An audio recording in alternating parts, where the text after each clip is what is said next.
Estamos listos para recibir a nuestra primera invitada, la vamos a recibir con un fuerte aplauso. Nos acompaña Susana Miatelo, activista y profesora. Bienvenida, Susana. Bienvenida, Susana. Un placer. Un gusto conocerte y un placer que nos puedas acompañar en el programa de hoy, porque la verdad que tu historia, hay tantas cosas que te queremos preguntar. Nos hace pensar en que estamos con la protagonista de una película, pero no, esto sucedió en serio. Susana ha hecho varias veces cumbres en el Aconcagua, pero vivió una experiencia que quiero que me la cuente ella. Estuviste 8 días perdida en el Nevado.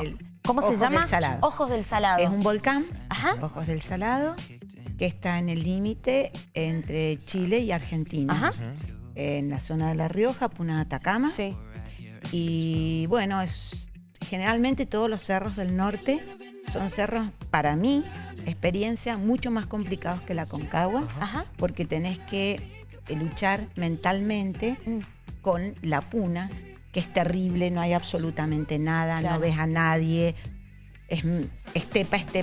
Claro. Entonces es como que tu cabeza tiene que programarse y prepararse más para ese tipo. Porque vas subiendo y no ves absolutamente nada. No hay nada Ese de es el nada. Y en ese lugar estamos hablando de 6.800 metros de ahí. tema. Altísimo. Altísimo. Bueno, casi la altura de la Aconcagua, que está en Y está en 6.900 claro, y pico. Sí.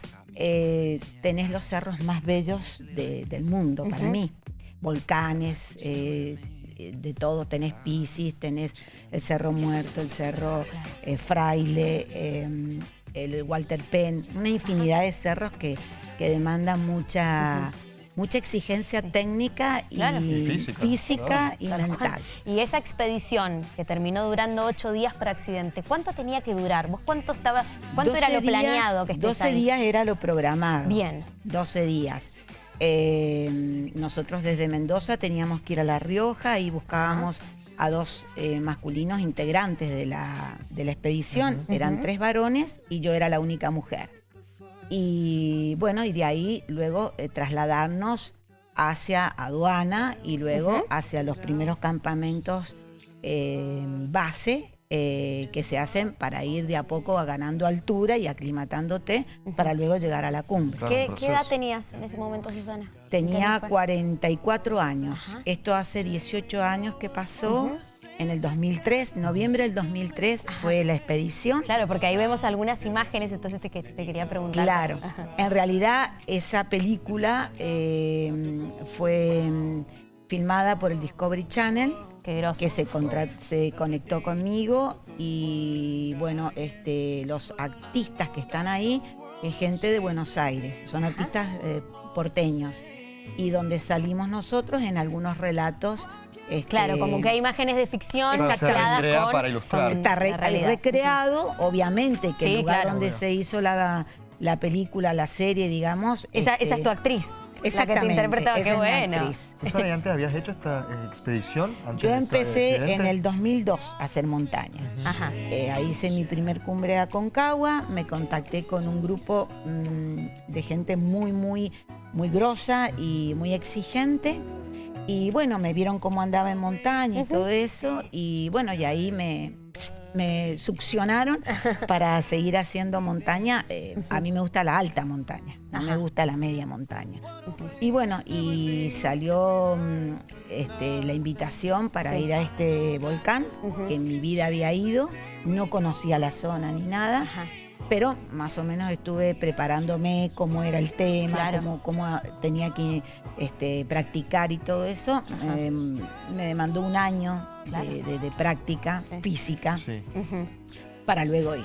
Y estos chicos que te invitaron a vos a ascender, ¿ya habían hecho esta expedición? ¿Qué fue lo que pasó? ¿Cómo es que se perdieron? Bueno, uno de ellos, que es mendocino, Sí. que es alemán, era conocido mío, muy conocido, habíamos compartido muchas cumbres. Él era, diríamos, la figura que organizaba todo, Claro. como el guía, llamémosle. Sí. Que previamente, el año anterior, habían estado con uno de estos chicos salteños tratando de hacer cumbre y a pocos metros de llegar a la cumbre no pudieron hacerlo por el fuerte viento. Ajá. Entonces fue como una asignatura pendiente Claro. que le queda a él para hacer. No habían hecho cumbre, pero casi el recorrido lo tenían. Ya había, Sí. le faltaban muy pocos metros de Bien. cumbre. Ajá. debido al mal tiempo, a las inclemencias y debido a una dificultad técnica mediana de una escalada, para llegar a la cumbre, decidieron abortar la expedición. Entonces, al año siguiente, 2003, es cuando ellos deciden nuevamente hacerlo y ahí me invitan a mí. Y bueno, llevamos otro muchacho más, salteño, que yo no lo conocía. En realidad, ni el jefe de expedición, ni el alemán, ni yo lo conocíamos, pero era una persona con mucha experiencia, 15 años de montaña, había ido al Himalaya, o sea, había tenía mucha experiencia. Un currículum, el tema. Nada que ver conmigo, obviamente.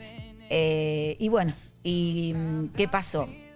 En el primer campamento base, uno de los chicos salteños, le decíamos Pájaro, el apellido es Jiménez, empezó a tener problemas de salud, empezó a convulsionar, empezó a levantar temperatura.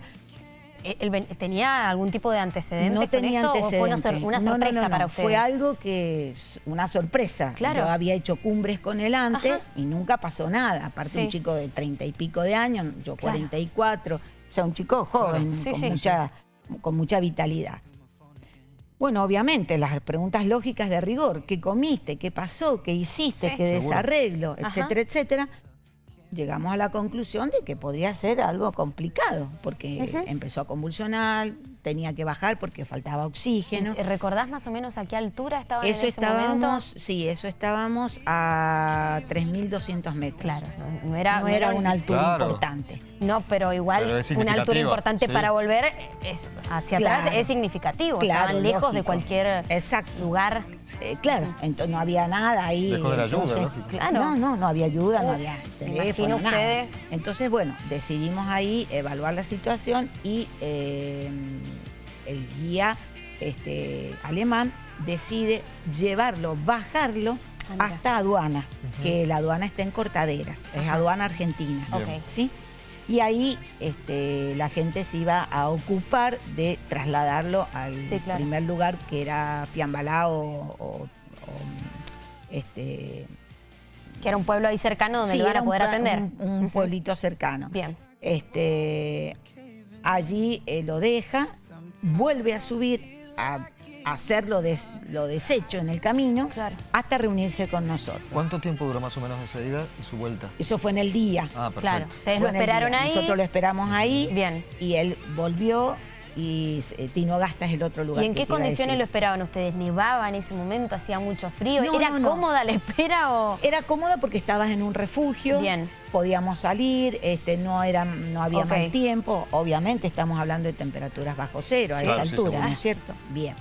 Pero no era desagradable el lugar ni nada y me servía a mí para conocer a la otra persona que yo tenía a mi lado, que era el salteño, que yo no lo conocía. Tenés que hacerte amigo porque vas a pasar muchas horas juntos. Te estás confiando la vida a él. Así que bueno. Y ahí vuelve el guía. Y sigue. Ahí vuelve. Bien. Entonces, bueno, pernoctamos, a la mañana siguiente volvemos con el recorrido, con lo ya previsto, con la ruta que teníamos, que era la pared norte, ¿no es cierto?, que es la más fácil, entrando por Chile, que esa era la idea nuestra. Perfecto. Bueno, para volver por Chile, obviamente.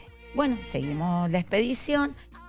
En un momento, allá alrededor de los 5.200, que estábamos ya en refugio, yo veía como que este compañero, que se llama Rodolfo, salteño, empezaba a toser mucho, fumaba, cosas rarísimas. Yo obviamente no tenía experiencia en montaña, pero me imagino por sentido común sabés que no correspondía. Vos no podés estar fumando. No, claro. Y tosiendo. A tal punto, en uno de los últimos campamentos, en el de 5.800, ya tosía mucho, no había dormido bien. Entonces, yo creo que son los tips que te dan a vos para decir, no puedo seguir. Son las luces de emergencia que se prenden para abortar una expedición. Así que bueno, ya que mi compañero ávido de hacer la cumbre, yo soy una persona cumbrera, más que me había preparado un año. Claro, vos querías seguir. Yo quería seguir y seguir. Bueno, decidimos seguir. Llegamos muy tarde al cráter del volcán. Ahí teníamos que hacer una marcha muy lenta. Había viento, pero no era terrible el tema. Y bueno, llegamos a un punto en donde tenés que hacer una escalada con arnés, con yuma, con un montón de técnicas, sí, de elementos, porque es un libro abierto y una pared vertical. Entonces necesitas hacer una escalada. Esa escalada se hace de a 1 por 1, donde el salteño subió, nos dio la seguridad y fuimos subiendo el alemán y yo al último, hasta llegar a una plataforma, y de ahí sí o sí es un plano inclinado que son 30 metros a la cumbre, donde teníamos que ir de a 1. Entonces, todo ese camino que habíamos hecho hasta llegar ahí, yo fui primereando quiere decir ser la primera abriendo camino con la nieve hasta la rodilla, porque había nevado mucho. Entonces es un desgaste importante, sí, pero bueno, tenía resto, estaba perfecta. Sube el alemán, retarde, 4:30 de la tarde, es montañas como la Aconcagua, y estas montañas vos no podés llegar a la cumbre más de la 1:30, 13:30. ¿Por qué? Porque te cambia el clima. Total. Entonces es una locura. Bueno, llegamos retarde, 16:30, sube él, hace cumbre, baja 17:15, 17:20, después de sacar fotos, buscar testimonios, etc. Cuando él baja, me dice: Susana, está muy feo el cielo, viene tormenta, no sería conveniente que subieras. Yo obviamente no le dije nada y salí expedida por algo que tenía dentro.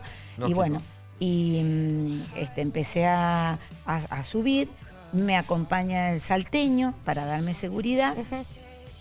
Estuvimos 2 segundos, sacamos una foto de testimonio, el cielo era negro, espantoso, plomizo, horrible. Y le digo: mira, bajemos como podamos. Bueno, bajamos, muy lento, sumamente lento, tan es así que yo llevaba una mochilita de cumbre chiquita, tuve que tirarla para ayudar a mi compañero, lo cargué en el hombro porque no podía caminar, estaba extenuado mal. Y llegamos a donde era el punto de encuentro, que era un cráter donde teníamos que dejar los crampones, que son unos zapatos especiales para caminar en nieve, en glaciar, que son pinches, que hacen que te agarres bien al terreno. Y no estaban los zapatos del guía, los crampones. Y no estaban. Y nos encontramos los dos solos, sin brújula, sin elementos de orientación, nada. Para peor, digo yo, bueno, sigo mis huellas marcadas en el piso. Empezó a correr viento blanco. Claro, se borró todo. Cuando vos subís una montaña tenés que tener puntos de referencia, por cualquier cosa. Mis puntos de referencia se habían borrado. Y el viento blanco te hace como el que esquía. Te cambia todos los puntos cardinales. Total. Vos vas para el sur y es para el norte, o sea, cualquier cosa. Bueno, empezamos a caminar. Se nos hizo desde las 3 de la mañana que salimos hasta las 19 horas caminando. Y ahí empezó nuestra odisea. Desorientados totalmente. No tenía idea de dónde estaba. Ay, Dios mío. Hasta que ahí ya descansamos un segundo, que era cada 15 minutos. Uno dormitaba y el otro estaba atento, porque se puede producir la muerte blanca, que no te das cuenta. ¿Te congelás? Y te morís. Entonces, bueno. ¿Vos qué en ese momento qué se te cruzaba por la cabeza? ¿Ya eras mamá? ¿Tenías tus chicos esperándote en la casa? Y yo tenía una hija de 15 en mi casa y tenía un varón de 13. Me imagino pensando ellos. Yo no pensaba en eso. En ese momento yo no pensaba. Yo solamente... ¿Qué pasaba por tu cabeza? Pensaba en cómo llegar al refugio. Nada más. O sea, instinto de supervivencia total. Full. Sí. Nada más. Yo estaba concentrada, mi cabeza estaba concentrada en eso. ¿Y cómo siguió? Bueno, ahí dormitamos un poco. Sí. Vimos una luz que estaba muy abajo, una luz que con el tiempo se extinguió, pero para llegar a esa luz, que seguramente pensamos que era el alemán que estaba en el refugio, que nos hacía señas, teníamos que atravesar un campo terrible de hielo, que eran penitentes, agujas. Los penitentes son agujas inmensas, de metros de altura, imposible pasar por ahí. Entonces yo pensé, bueno, rodeamos el cerro y de alguna manera vamos a llegar. Claro. Se nos apagó la luz, empezamos a rodearlo y ahí se empezó a desbaratar todo. Dimos toda la vuelta al cerro. Eso nos llevó 8 días.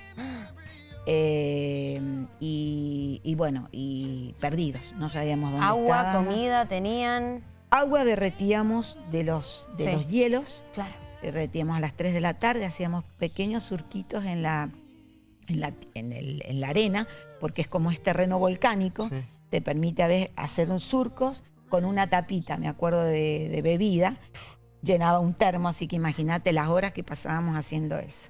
Claro, obviamente esa agua no te sirve, porque es agua que no tiene sales, no tiene nada, pero por lo menos tenés Para algo. sobrevivir, claro. Y comida solamente llevábamos, nos habían quedado 4 maníes, porque llevas a Cumbre, atacás a Cumbre, que es un cereal, un termito con té y ya está. Pero no planeaban que se tire 8 días más, una locura. Obviamente. Y me acuerdo que mi compañero Rodolfo llevaba charqui, que es una carne seca, en el bolsillo, y comíamos eso. Y nada y de a poquito, dosificándolo. Nada más. Y nunca, me imagino que siempre tuviste a full este instinto de supervivencia, pero digo, al transitar 8 días así, con un panorama quizás tan negro, ¿nunca se te cruzó la posibilidad quizás de abandonar, de quitarte la vida y decir hasta acá llego? ¿O siempre tuviste Sí. Llegó un momento en que, si bien mentalmente yo estaba muy fuerte y es necesario que uno comande todo, los movimientos, ¿cómo te diría? Lo que pasaba, si vamos para aquí, si vamos para allá, siempre uno tiene que ser líder ahí. En este caso era yo, porque mi compañero deliraba, estaba pésimo, así que era yo la que tenía esa responsabilidad.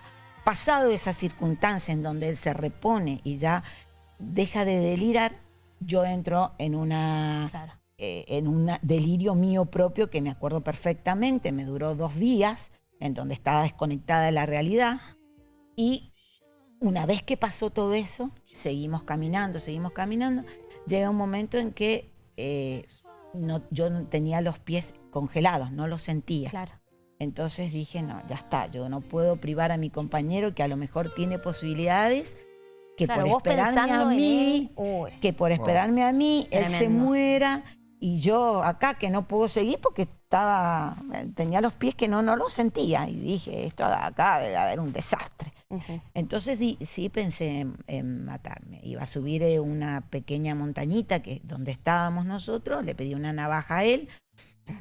Él se dio cuenta para qué era y me dijo, no, ni se te ocurra, vamos a seguir y vamos a luchar los dos. Me dio una fuerza increíble. ¿Lo has vuelto a ver a él con el paso del tiempo? Sí, totalmente. Se juntan cada como una especie de hermano, Sí, somos hermanos. Y una vez que todo esto pasó, ¿volviste a la montaña? Sí, hice mi segunda cumbre a Aconcagua y mi tercer cumbre. Se completó feliz. Te animaste, porque esto podría haber sido un hecho súper traumático para vos, de decir, esto no lo hago nunca más.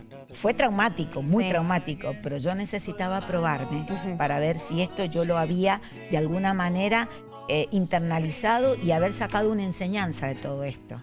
A ver si me sirvió a mí como persona, para mi crecimiento y para todo. La única manera de hacerlo era siendo algo muy grosso. Entonces me mandé a mi segunda cumbre a Aconcagua. ¿Y al día de hoy seguís haciéndolo? Y al día de hoy estoy en pareja con una persona mayor que yo. Entonces como que él tiene mucho miedo de que yo haga esto. Claro, y bueno, y estoy haciendo media montaña, que no me gusta mucho, pero bueno. Pero siempre en actividad. Yo siempre digo, la montaña está.